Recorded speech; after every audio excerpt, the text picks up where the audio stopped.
this is Gemma Manning and welcome to Business the Heart Way. Today's a very special episode of Business the Heart Way as we are midway through season 1. And so to celebrate and mark the occasion, I needed to have a special guest on to today's episode. So I am joined and I'm delighted to welcome you all to Michelle Guthrie, a business mentor, a lifelong friend, I would say, and one of the region's most respected corporate leaders. Not only is she visionary, highly talented, she is resilient. She has had an illustrious career, starting out as a media lawyer here in Australia and building an international career that many could only dream of. So I'm very, very honoured and delighted to have Michelle with me today. So Michelle, a very warm welcome to Business the Heart Way. Thank you so much for the invitation. I mean, we don't see each other enough, so this is a great opportunity to spend some time with you. Yeah, it's been fantastic. We've had a coffee already this morning and it's been so lovely to reconnect with you. I start every episode of Business the Heart Way with sharing a story about how my guest and I have connected. And I guess in the spirit of this podcast, it is about telling stories and connection and doing business with heart. And I think that comes to a bit of a connectedness with guests. And so I'll share our story. And I was only reflecting on it more recently that, I mean, we met in 2018, so that's some like 6-7 years ago that we first met, and I was kind of reflecting on that period, and I know for at least myself it was quite a time. 2018 was I just had moved to Singapore. And the reason we had met actually is we were invited by the Perth US Asia Centre to participate in a WA ASEAN Leaders Dialogue, and so that's how we both found our way to Perth, Western Australia. And I remember it was a time where I just opened in Perth and it was a pretty challenging time for myself in business. So meeting you was very memorable of that particular ASEAN summit and that time that I had in Perth, because I felt I'd met a like-minded businesswoman, a strong woman, and being able to connect with you at a time that I was feeling a bit challenged in business was really important for me. And I know we connected at that time over some very shared interests, and one being Asia. So we both kind of share this love of Asia, significant experience in Asia, and I guess we're coming together to share our expertise and insights about Asia at that particular summit.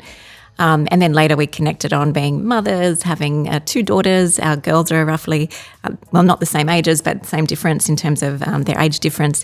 So there were a lot of things that we connected on over those couple of days in Perth. So that was the beginning of our friendship. Yeah, look, I remember just being incredibly impressed by your passion and energy, and just it's very rare to find somebody who really gets Southeast Asia. And I'm very passionate about ASEAN as somewhere where it's on Australia's doorstep, and no one really sort of thinks about it as an opportunity. They focus in Asia very much around China or India or Japan or even Korea, but ASEAN as a block is just an amazing sort of market opportunity, and so as I said, I was really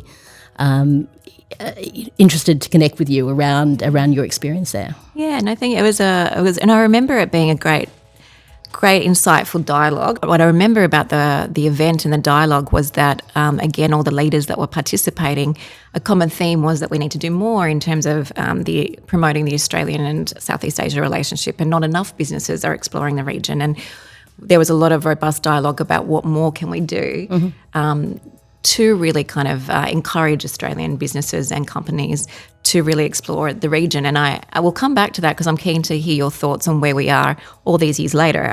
From my perspective, I'm not sure if the needle has moved that much, but I'm keen to get your views. And there were some amazing businesses that were based in Indonesia that people hadn't ever heard of in Australia. And they were massive businesses, and it really struck me that having those conversations and having that exposure to successful ASEAN businesses is really important for Australian business. No, absolutely. Yeah, I think that you were right there. And there was, again, the robust discussion that there are some companies doing exceptionally well, but not enough Aussie businesses are actually tapping into Southeast Asia.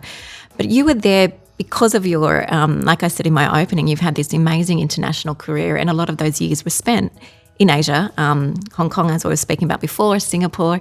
And that was with the various roles, executive roles that you have had. So I'm keen, Michelle, to kind of understand and share more with listeners your story on how you went from being a media lawyer here in Sydney to building this most amazing international career where you've travelled the world, you've lived in Hong Kong, Singapore, and then, of course, you returned back to Australia several years ago. But can you share with us, that journey, that story? Well, look, I mean, when I think about the fact that I graduated from law school in Sydney, started working for the largest law firm in Australia, and I must admit I looked at the partners at the law firm and thought, number one, I couldn't imagine being at the same place for 40 years as a lot of them had done.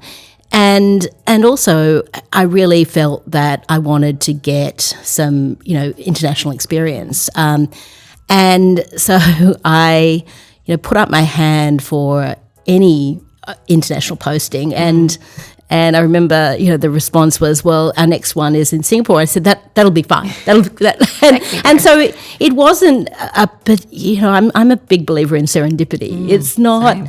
It's not as if I had a sort of, determination, I am going to get Asian experience. It just happened to be Singapore, and I, moved there in the sort of early 90s, and I pretty much didn't come home after that for about, I guess I was offshore for over 20 years and only came back briefly for 18 months or so between 98 and 2000 to work at Foxtel. But, for me, it was just this kind of constant curiosity, but also, realising that what have I got to lose? That when I arrived in Singapore, we weren't allowed to practice Singapore law, even though we were an Australian law firm based in Singapore. So we were working for Australian clients across the region, particularly across Southeast Asia. So lots of work in Indonesia, Malaysia, Thailand. And after doing that for a couple of years, I didn't want to get posted back to Australia.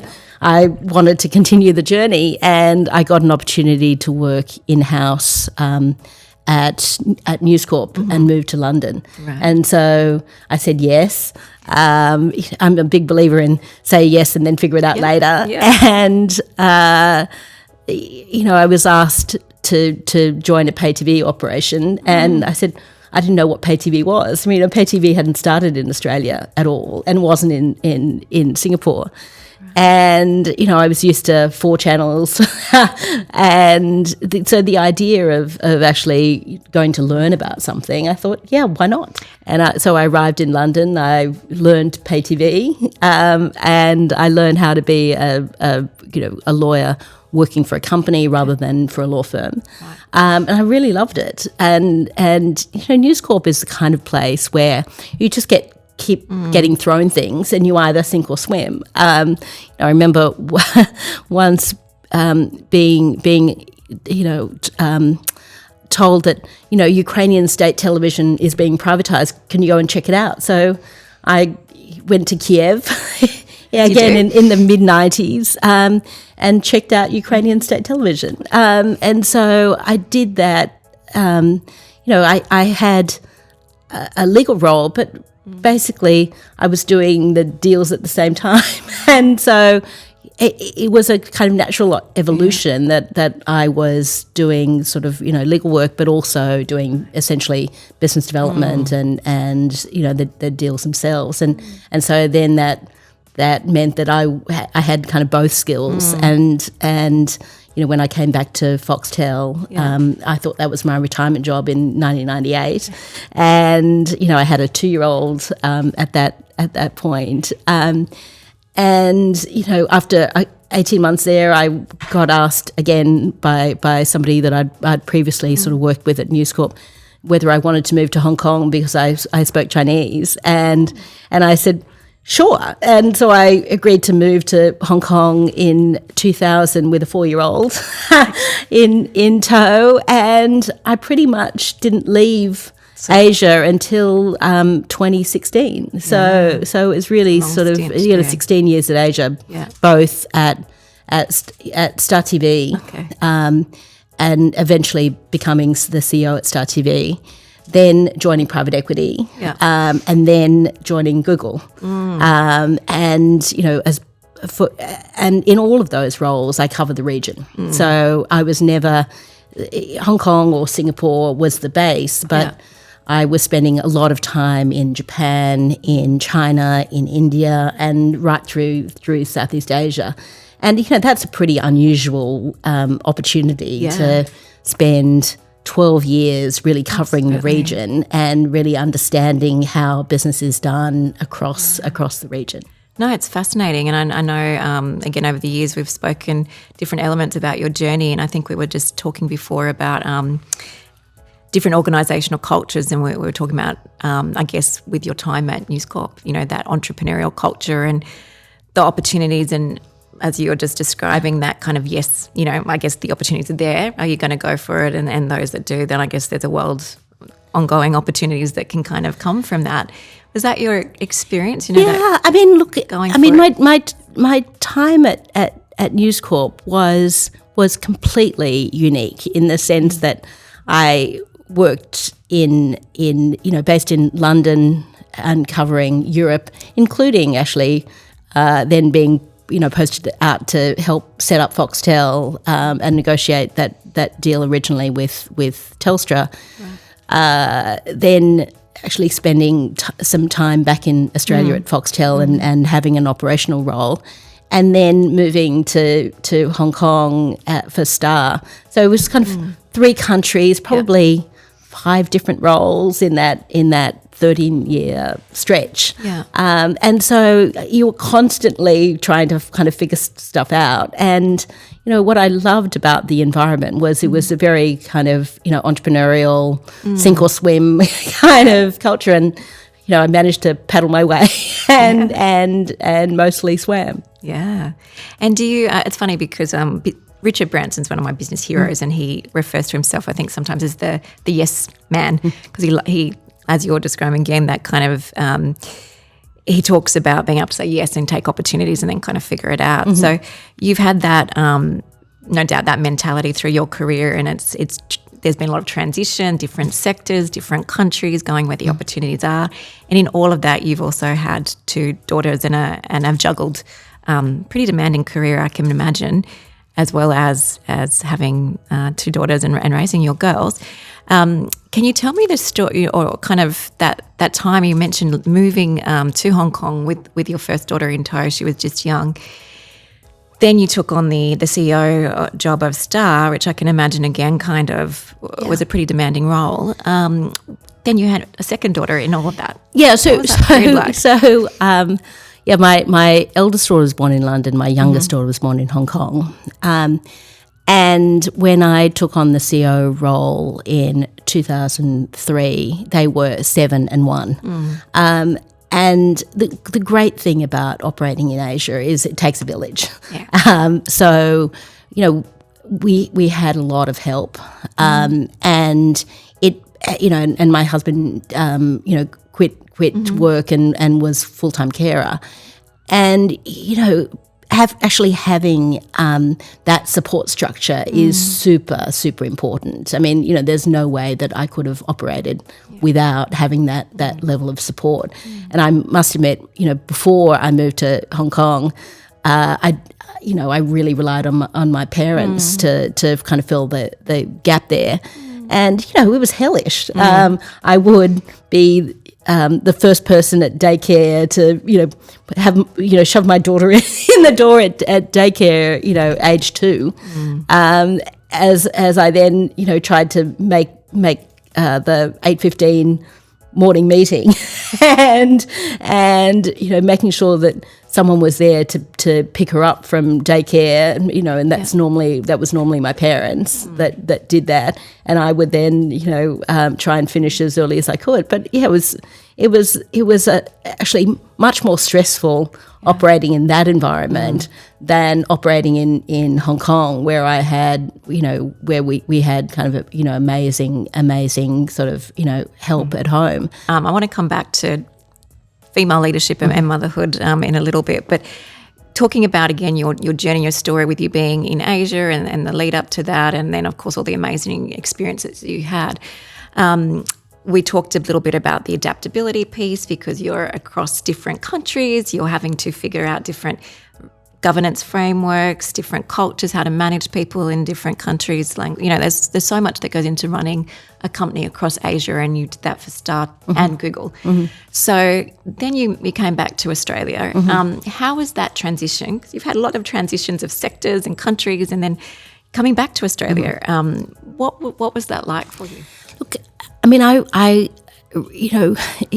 it really kind of struck me, I guess, when my eldest went to university in Shanghai, that I'd always said I'll move back to Australia in a couple of years, and a couple of years becomes 12 years. I'm guilty of that too. Exactly. And so it's one of those things where it was only when I realised, my gosh, in a couple of years, my youngest daughter, who was in boarding school at the time, will also, have finished high school and be going off. So why am I waiting 2 years? Why don't I go back, now? Yeah.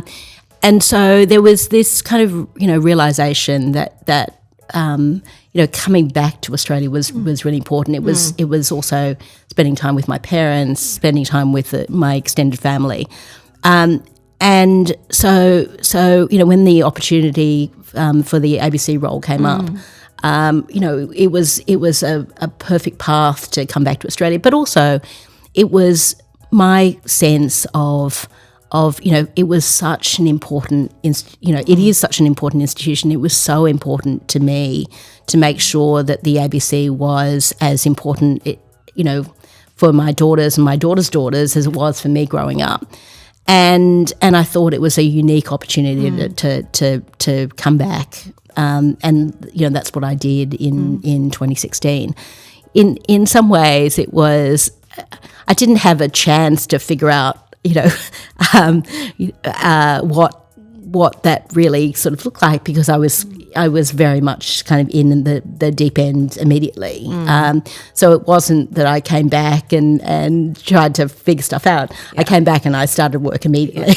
And in some ways, it was fantastic, because I really found an opportunity to connect with people that I'd worked with, that I'd gone to university with, that where I'd kind of lost connections. Yeah. And so I thought it was terrific. And this still happens to me now.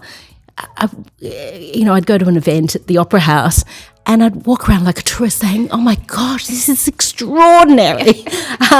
Because I'd been away for so long, in some ways I really felt much more,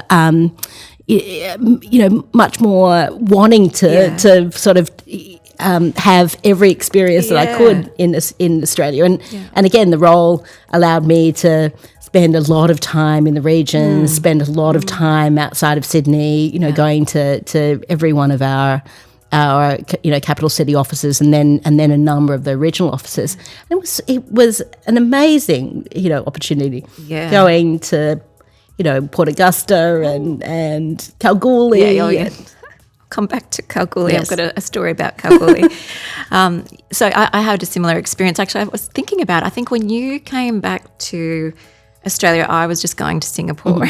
So then when we met, you'd already kind of had a few years back, and I was firmly still up there. And it took me a few years actually to settle down, to find my feet here again. But as you've described, I also kind of was trying to remember street names, but falling in love again with Sydney and Australia. And you have a different appreciation of, of this beautiful country that we live in. Oh, you're so grateful. And you realise how amazing it is. I mean, look, the first time I went to Kakadu, it was, again, why didn't I see this before? I had a completely sort of, new appreciation for Australia and how amazing it was. And just wanted to spend all my time here. And so I guess we will, talk about our girls, but on that front, like you've given your girls this beautiful gift, which I think I have to my girls too, which is also living abroad, growing up, because I know my daughters they spent those foundational years in Singapore. They had friends from all around the world. They didn't go to the Aussie school. They went to a different international school for the reason I wanted them to connect, again, with other parts of the world. And it's just such an amazing experience for them. And I know that they've loved coming back home and it's been important for them where they're out in their school years. But I also know that they have quite a different view of the world, I think, just from those couple of years in Singapore and a bigger view. They know that they love Australia, appreciate it, but they also understand there's a bigger world out there. Would you say that was a kind of similar experience for you? Your girls? Absolutely. I mean, look, my eldest went to university in Shanghai and in the US, and for her, it was completely normal to go, go live and study overseas. It wasn't.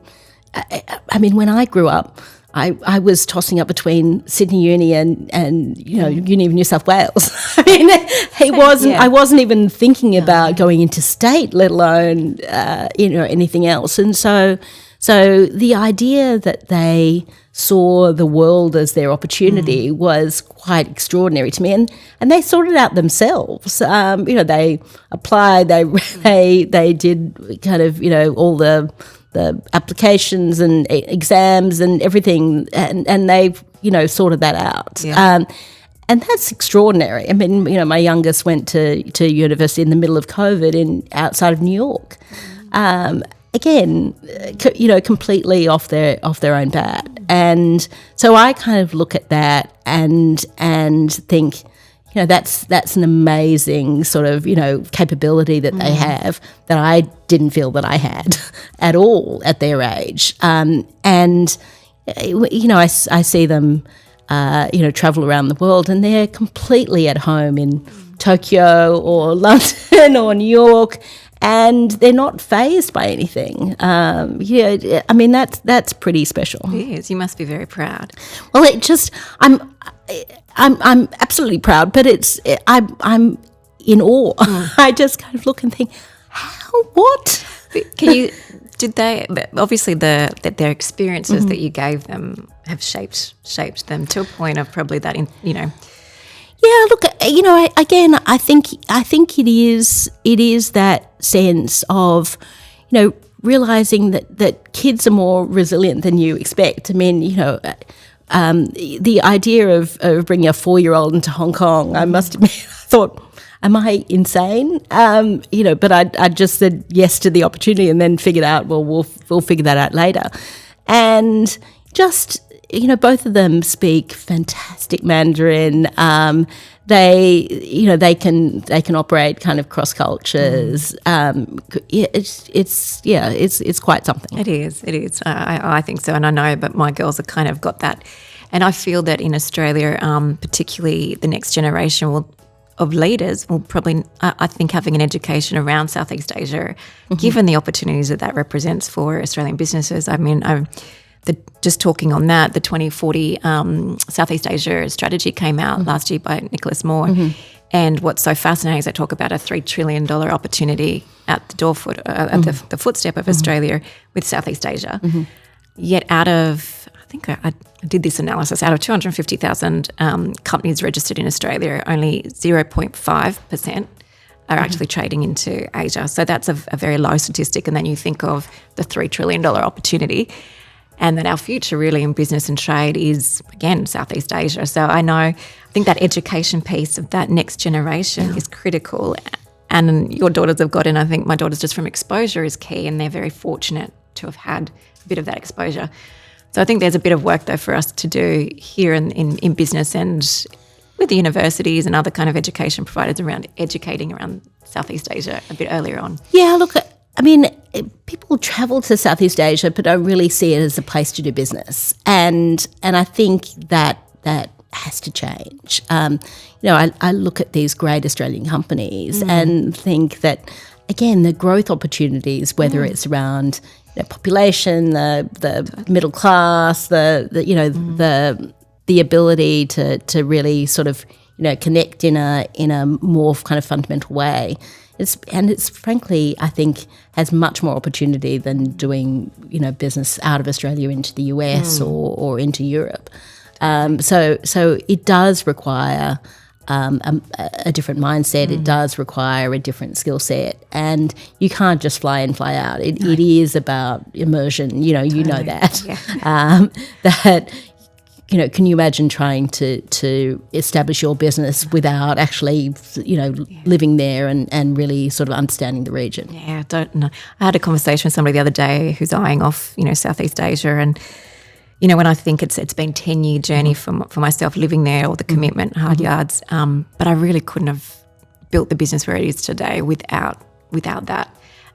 So there is a lot invested in, but it's achievable, and certainly the upside is there. You're advising companies now, and you've got a few non-executive director roles. In terms of that global, like scaling globally, and is that so? That talk me through a little bit about that side of what you're doing now, because you're kind of bringing it all together, are you? Yeah. So for me, I'm very passionate about trying to have support Australian companies, particularly technology companies, to actually expand beyond their traditional markets and look at expansion into Asia, look at expansion globally, and scaling those businesses and trying to bring some of my experience to bear in supporting founders and management teams and helping to figure out how to do this effectively. And it's hard. Running sort of startups and scale ups is hard, but it is about trying to again kind of provide that level of support because our education system is extraordinary, our people are extraordinary, and the capability is extraordinary. So it is about how can we kind of unleash that a little bit. Absolutely. And for me, it's about trying to kind of play a bit of a part in that. You've just so your career to date has, as I said in my opening, I mean it's been incredible and one that only some can dream of. Really, I'm just old. You're not. I've been around for a long time. You're not. There's longevity. We both have longevity in business, but I think that not everyone can create those sustainable careers at the intensity and in those high-performing roles that we've spoken about too. So if you're looking at that career that you've had, again, you've probably created a path or gone down a path less travelled in many ways. What's been the secret sauce? Oh gosh, I mean, if I knew that, I mean, it's at the time. I mean, I'm really not a big believer in a plan. That. And I say this a lot to women I mentor or even high schoolers I meet. The idea that at the time that I was graduating from high school and starting a law degree, that I would end up running the ABC. There's no chance. Or the idea that I would have worked in Hong Kong, London, Singapore. And so for me, I think it is about really taking advantage of opportunities and being curious. I mean, I really fundamentally think that for me, it's trying to learn new industries. It's about trying to figure out new countries. It's about trying to see patterns. So, I would often, spend time in Indonesia or a market like Vietnam and say, I've seen this movie before that I can see what's happened in other countries and think, okay, is this going to follow the same pattern or is it going to leapfrog? How is that going to work in practice? And so I love actually trying to put some stuff together, but also actually really, rather than trying to look at businesses theoretically, when I was at Star, I would very often walk through supermarkets and say, what brands are for sale? How much does it cost? Yeah. What does walking through electronic stores or shopping malls and seeing, what shopping bags they have, people have, and what they're buying and what they're spending time doing. Go to the movies, see what's on at the movies. And so it's about understanding, for me, it was about understanding consumers in all of these different markets and understanding sort of who the advertisers were, what the brands were, just the way in which the economy really worked. And I would try and do that, firsthand. Even in Jakarta, I would be, you're often stuck in traffic and you're often trying to find a sort of, they call it sort of rat runs around the traffic. And you'd go down sort of, these little side streets and people would be watching TV and I'd be looking in to see what they were watching. And, my girls, it drives them crazy, but I'm constantly sort of looking at what they're watching on TikTok and I'd say, look, I'm interested in the behaviour. I'm not actually interested in the content per se. It's more understanding, again, where you're spending time, what advertisers are there, how engaged, where does the content come from? Yeah, so I love kind of getting under the hood of consumer behaviour in particular. And as you're describing that sense of curiosity, so it's interesting. I was interviewing recently Aileen, who is a clinical psychologist, and we were talking about the traits of an entrepreneur. And curiosity is one of those major traits of an entrepreneur. So it's interesting in that you've had this amazing corporate career underpinned by the sense of curiosity and wanting to understand more, and maybe you're demonstrating those entrepreneurial traits. Would you say, Michelle, your technology's obviously played a key role, well, in terms of your interests in technology and working in technology sectors. You're kind of ahead of the curve in many ways in terms of looking at digital transformation within organisations, given that that's on the agenda more. I would say it's a bit of a buzzword now, but you were in this space and looking at that years ago. Yeah, look, I think it all crystallised very much, when I spent 5 years at Google. But even before that, in some ways, that was a great thing about operating in Asia. So very early on, when I was in Japan, and you would see people sort of, sending what now are kind of known as emojis to each other and no text at all. And this is before anybody in the US or in Western countries actually knew how to text.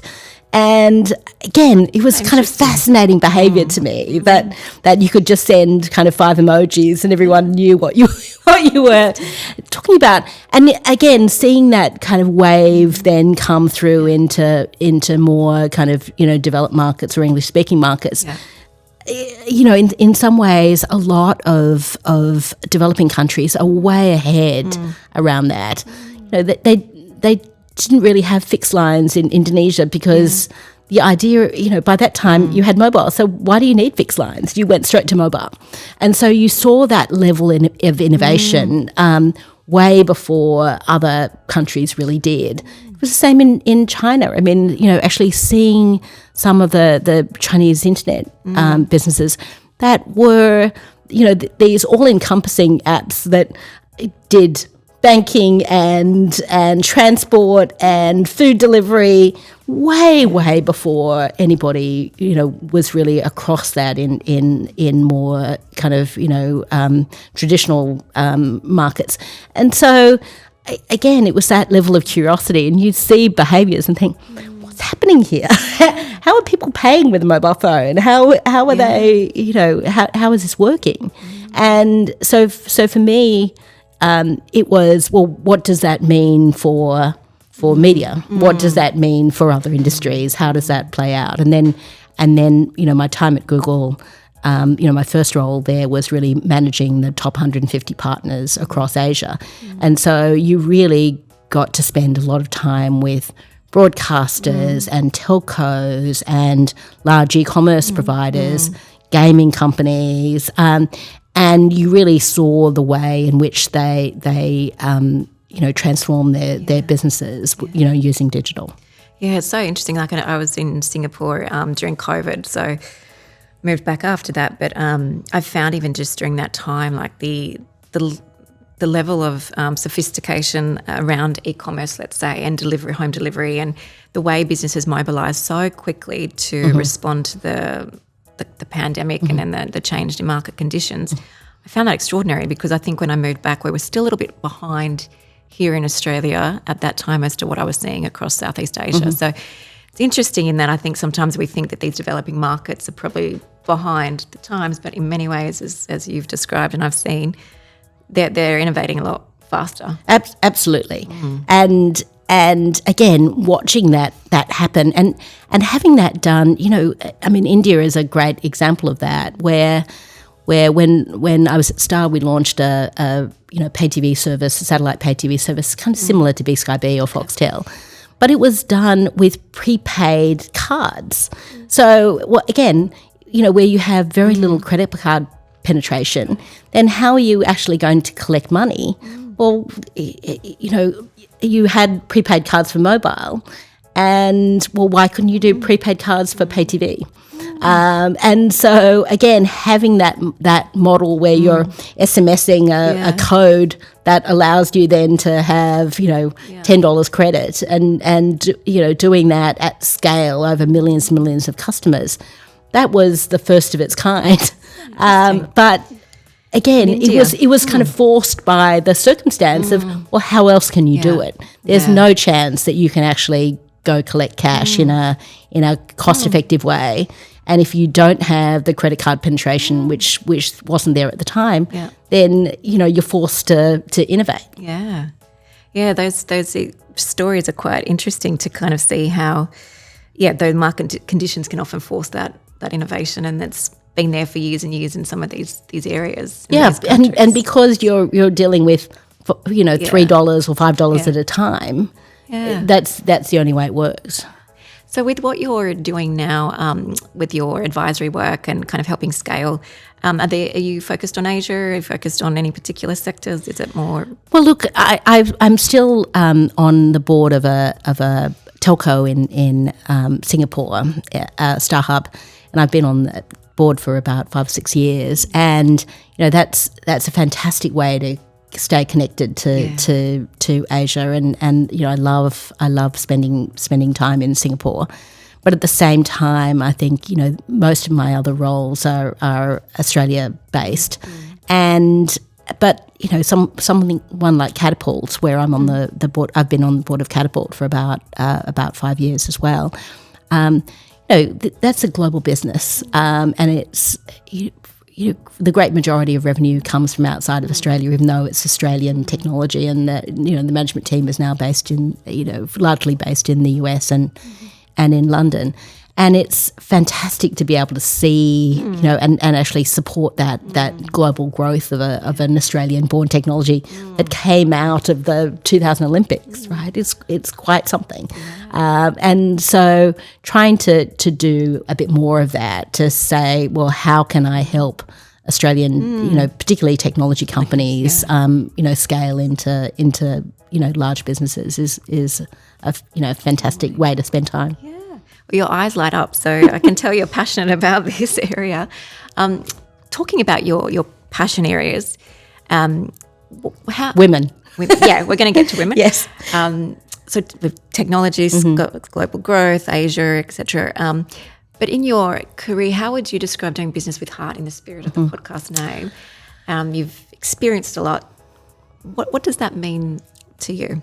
Look, for me, it's all about people. Technology is fantastic, but ultimately it has to be useful to people, and you really need to build.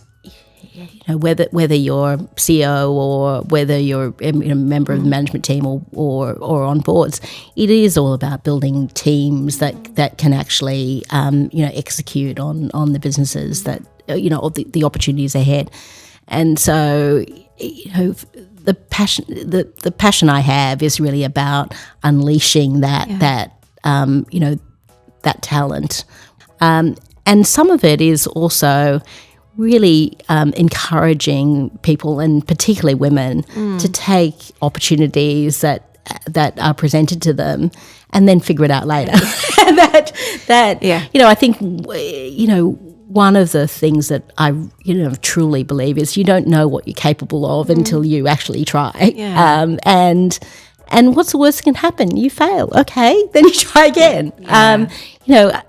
Life is long, and we're all going to have multiple careers. And the key thing for me is making sure that what you're doing has a purpose. That what you're doing actually makes a difference. That even if it's making a difference to that organisation, it is about having impact. And ultimately, everything else goes by the wayside. It's about, well, where can I have the most impact, and where can I actually bring my skills to bear in a way that makes me feel good. Good, yeah, and that's beautifully said. I know myself that is something I've taken into my career around making an impact where I can. And I think sometimes people think, well, but how can one individual have an impact? Like if you want to change the world, that's a bigger thing, and how can I possibly do it in my own capacity?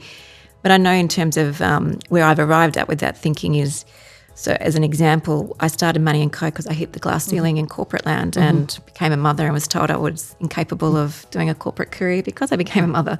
That's how I started Money & Co. And I think during that experience, which was kind of traumatic, I, though, took from that I'm going to give other women a go. If they're new mums, pregnant, that's not going to, So I've employed quite a lot of women who have probably hit a similar, glass ceiling in their respective previous jobs. So they've come to me and I've employed and given opportunities to and embraced and supported those women.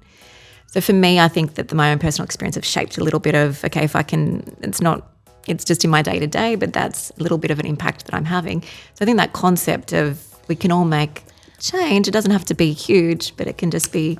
Yeah, I mean, look, one of the things I've been doing for years is I participate as a mentor in mentor walks, and mentor walks is a fantastic group of women that basically walk once a month and mentor 2 or 3 women at a time. And actually, I learned so much from the women that I walk with, and other mentors that you connect with. And it is about getting that sense of kind of. There's nothing kind of better than having that sense of energy on a Friday morning at 7 a.m. walking around the Botanic Gardens in Sydney. And we were talking about, as women and female leadership. We will also identify the fact that sometimes we've been the only woman in the room, and that's probably something that you've experienced quite a lot in your career, male-dominated sectors, probably being the only female at the boardroom table on occasions. How did you... what was your approach during those times with sometimes being the only woman in the room? Look, again, for me, it was about in some ways making it clear that, number one, I knew what I was doing. And when people recognise that you know what you're doing, then the whole sort of gender thing in some ways goes out the window, because, and particularly I think in Asia where there's so much to do that again, operating with only half the population doesn't make a lot of sense. So it's all hands on deck, and in some ways that was kind of very freeing. There would be other countries, or other situations where I'd be I remember one meeting I had where it was in Japan, and it was only sort of me and sort of 10 or 11 men. And at one point, at one of the meetings, they brought along a woman, and they said, "Oh, we thought that you were a bit lonely, so we brought along a woman on our sides."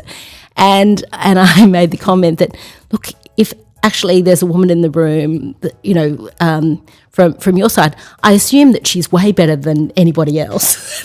that for her to have made it into that room, she must be absolutely extraordinary. And you could see that they weren't particularly, that wasn't what they necessarily wanted to hear. But she was amazing. And so for me, it was trying to get across that actually it doesn't matter. You want the best people in the room. And guess what? I have a great belief that talent is spread evenly across society.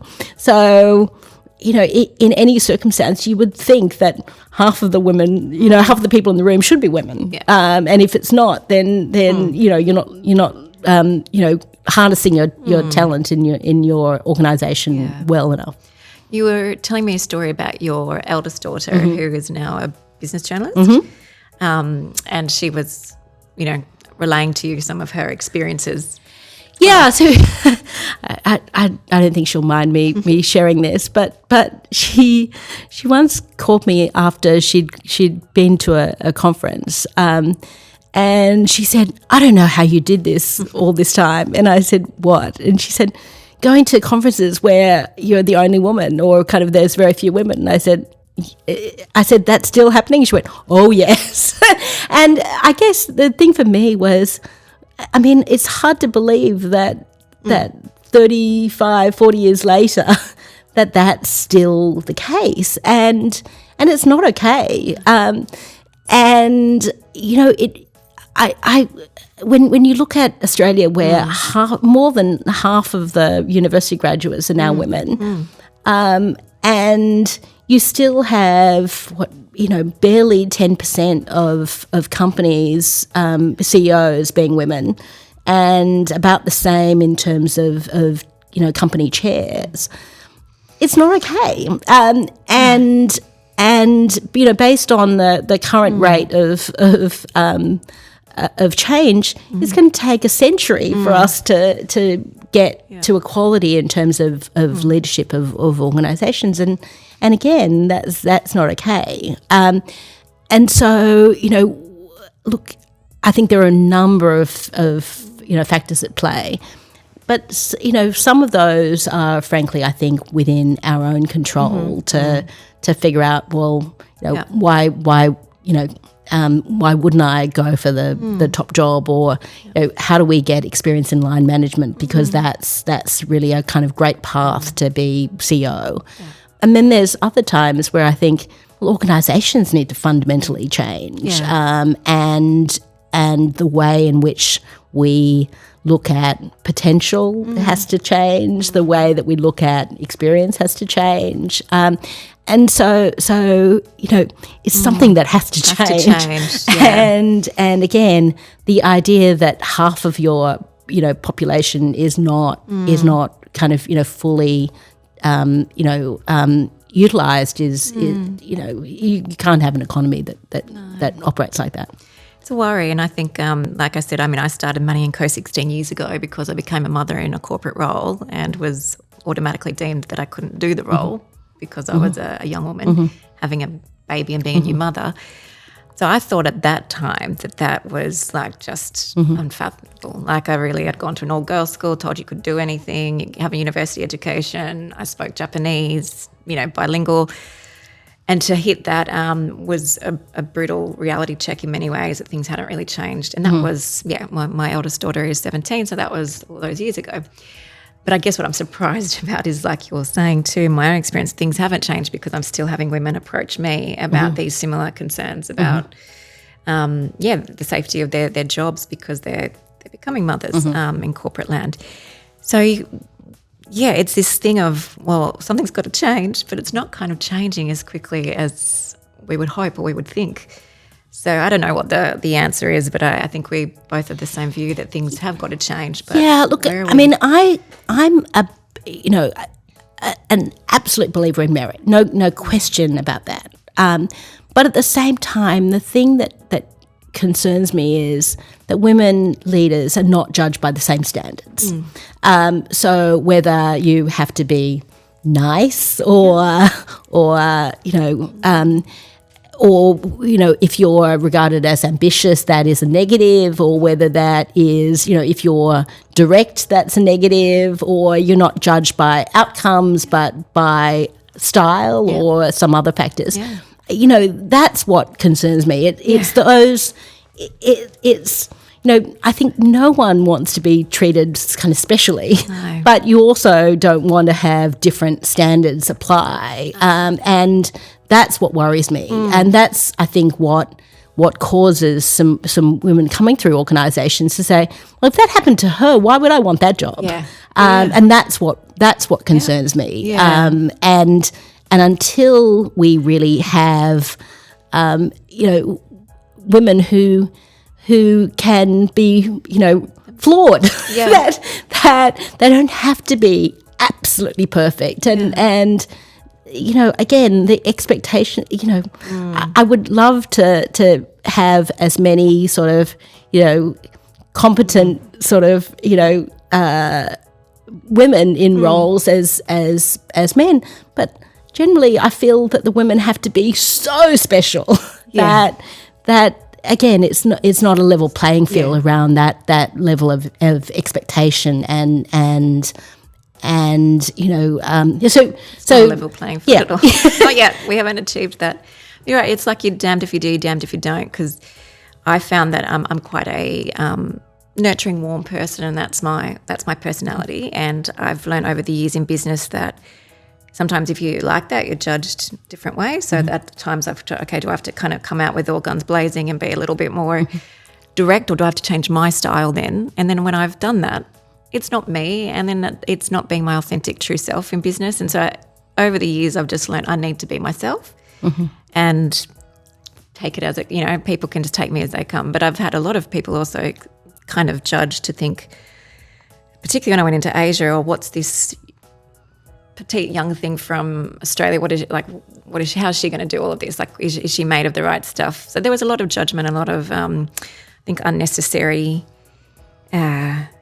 thoughts or perceptions as my own capability, just for however people wanted to judge me on the surface, and not actually on my merit and credibility and my proven and even today, after all my experience, I find I can say something, but I have a male counterpart say the same thing, and it will be listened to. Yet, I'm like, I'm not in my 20s anymore. I'm in my 40s, and I've got the proven track record.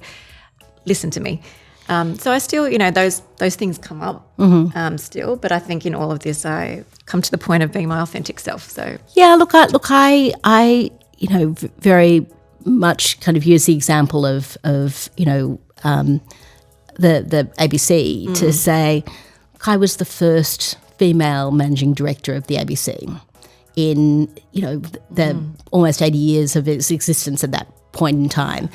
And my response has always been, do you think that I was the first woman that was ever qualified to do that role? Absolutely no way. There were definitely women before that were, qualified to do that role. And did they not put their name forward? Were they not considered? How does that play out? And again, that's not okay.